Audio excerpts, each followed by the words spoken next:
இன்றைக்கி நல்ல டேஸ்டியாக ஒரு பன்னீர் கேஷ்யூ நட் மசாலா செய்து பார்க்கலாம்.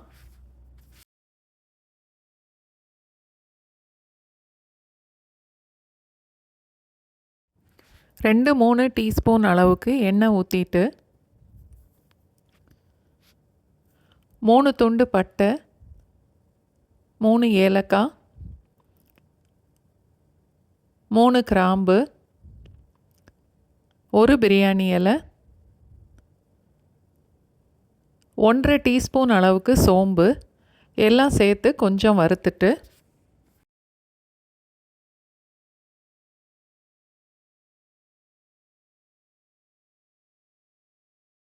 அதோட 2 கப் அளவுக்கு வெங்காயமும் சேர்த்து கொஞ்சம் வதக்கணும்.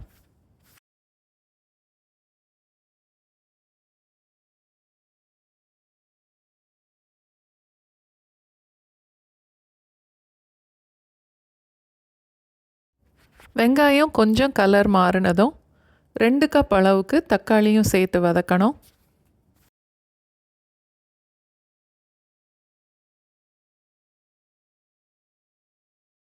இந்த அளவுக்கு வதக்கினா போதும்.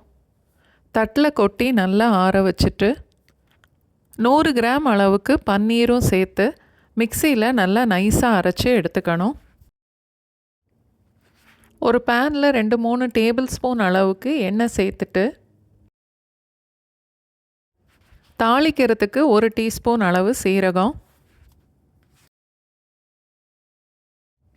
3 டீஸ்பூன் இஞ்சி பூண்டு பேஸ்ட்,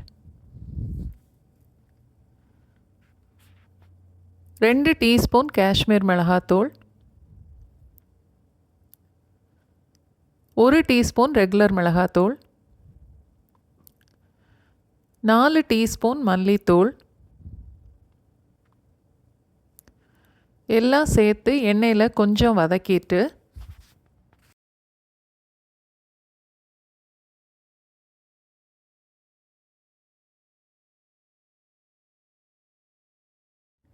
வதக்கி அரைச்ச மசாலாவையும் இப்போது சேர்த்து நல்லா கலந்துடணும்.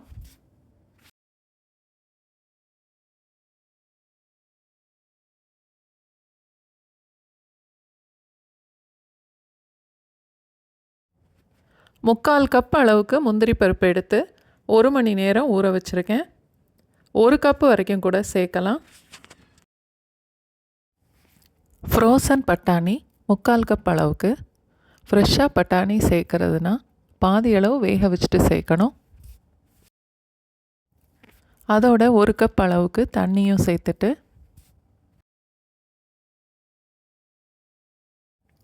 தேவையான அளவுக்கு உப்பும் சேர்த்து நல்லா கலந்துட்டு 2-3 நிமிஷம் வரைக்கும் மீடியம் ஃப்ளேமில் மூடி போட்டு வச்சிடலாம்.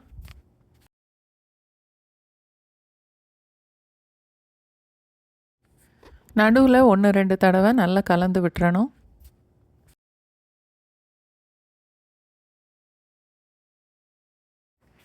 மசாலா நல்லா கொதித்து கொஞ்சம் கெட்டி ஆனதுக்கப்புறம்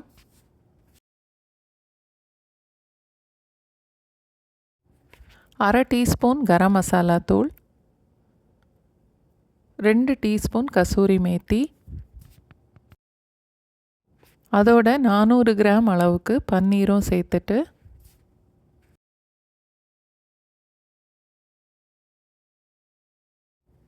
நல்லா கலந்து 1 நிமிஷம் வரைக்கும் மூடி போட்டு கொதிக்க விடணும்.